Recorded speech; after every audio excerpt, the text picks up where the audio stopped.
So just a couple of days ago, Lucasfilm / the Walt Disney Company was able to really confirm the exact budget of the Acolyte series, and that was around $230 million, as opposed to what was previously reported as $180 million plus.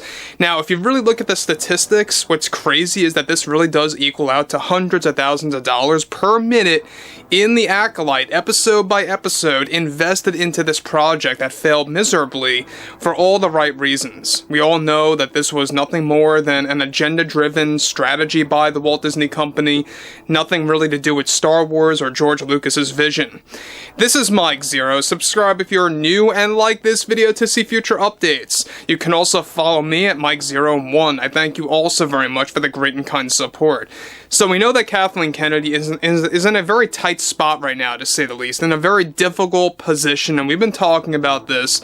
There's been a lot of back and forth between herself and Bob Iger, the Disney Board of Directors. In fact, there are a growing number of board members that are calling for Kathleen Kennedy to not seek a contract renewal. Now, I will tell you right now, do I think that she's going to leave Lucasfilm next month in October?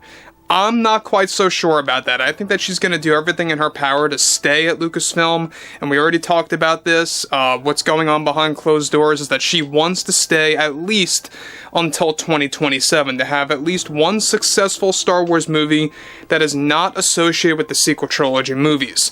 Now, what's interesting about this has a lot more to do with what's been going on between herself and Bob Iger, and how she's taking a lot of this out on the fans. Now, on top of everything here, we know that Kathleen Kennedy is nothing more than a menace, right? She is literally the disaster artist over at Lucasfilm, with Bob Iger and the rest of the executives at the Walt Disney Company in complete panic right now over multiple divisions at the company. One major scenario going on currently involves Lucasfilm and Kathleen Kennedy.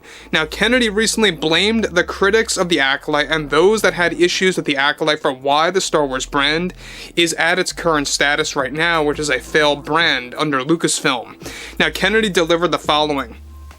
I mean, being in this industry for well over 30 years now, and having the opportunity to be with Lucasfilm since 2012, I find it to be quite offensive and repulsive over how a portion of our core customer base reacts to our products. With the Acolyte, it was our mission, it was my mission, to really show our support for representation and our love for diversity, equity, and inclusion, and it was just absolutely terrible to see how a minority of our fan base can convince so many others to think and act otherwise in a certain way toward a brand as large as Star Wars. And those are the very type of fans that I think really need to keep their opinions to themselves and to just distance themselves from the community, because they are not helping anybody. If you look at this brand, there is just so much toxicity that comes with it, and individuals that have a seemingly growing issue with female representation on film and on television, such as with our latest series, The Acolyte, which is of course something that we are more proud to represent. I believe it is my responsibility to really remain very direct with our audience, and to the toxic part of this community, I think we really need to see a change in how people act toward our products. I just think criticism has this layer of unnecessary voices being heard loudly, and it only damages the brand in the wrong way without any valid reason behind it. Now guys, let me just stop here for one moment now. She's making it clear to everyone that, oh, the criticism has no valid reasons behind those opinions or behind those takes by the fans. Now, she's completely in the wrong about that. I think it's pretty much universally accepted at this point that the Acolyte did a complete disservice to George Lucas, to what Star Wars stands for. This is exactly why I've said many times that Star Wars is irredeemable at this point. I mean, heck, you even have the Rey Skywalker movie on hold. And yes, I hate saying Rey Skywalker. Let's just say the Rey movie. The Rey movie's on hold. It's really not in a good position currently, and we have a lot more to talk about that as well. A lot of that, by the way, has to do with the Kathleen Kennedy drama going on behind the scenes at Lucasfilm HQ. Now, interestingly enough, she goes on to continue, what we created with Leslie Headland and our success with The Acolyte, I was very surprised and saddened that Disney decided to not continue with a season 2.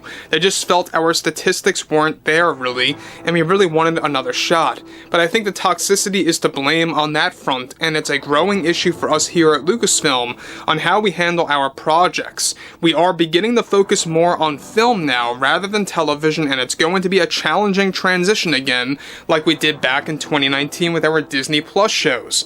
So guys, I don't know if you know what she's alluding to, but this is alluding to how in 2019 they transitioned from film to television. Now you're getting quite the reverse again. Now they're transitioning back from television to movies, where Star Wars is meant to be again, by the way. It should always be focused on film, but the problem is, they have the wrong movies being made. Now sure, you got The Mandalorian and Grogu, a lot of you I'm sure will say that's going to be an exception. I still stand by my opinion that that is just nothing more than a cash grab by using the Grogu character to kind of use cuteness to draw in ticket sales. That's just my take on things. To some of you, you may think that's a poor take, but that's just how I see things. Now, what's interesting about this is that she goes on to conclude, focusing on films now, I think DEI is very important, and the loud minority of fans that remain opposed to something like that, I believe, is the #1 issue in this world, and how we see that like a mirror in the film industry. It's just a ton of unfairness in this industry, and we need more in the world to feel welcomed, and to feel like they deserve to be welcomed with open arms. Whether you are starring in our projects or working on them on set, DEI is our main focus and priority. But unfortunately, all decisions are not up to me, and we had to right-size our roadmap of projects that we had lined up. We will be making an announcement on that very soon. Now, again, I think at the end of the day, Kathleen Kennedy has no idea what she's doing.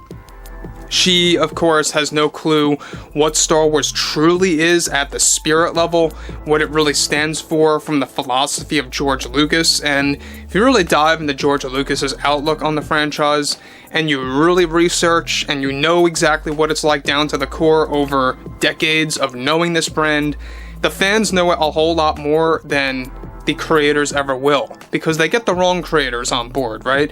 I think that they need more creators that really are very passionate and really, are in love with the brand. Then and only then, I think, will you have good movies and projects coming out from Lucasfilm. But like I've said before, next month is going to be very interesting. It's very much, revealing the fact that she's more vocal lately.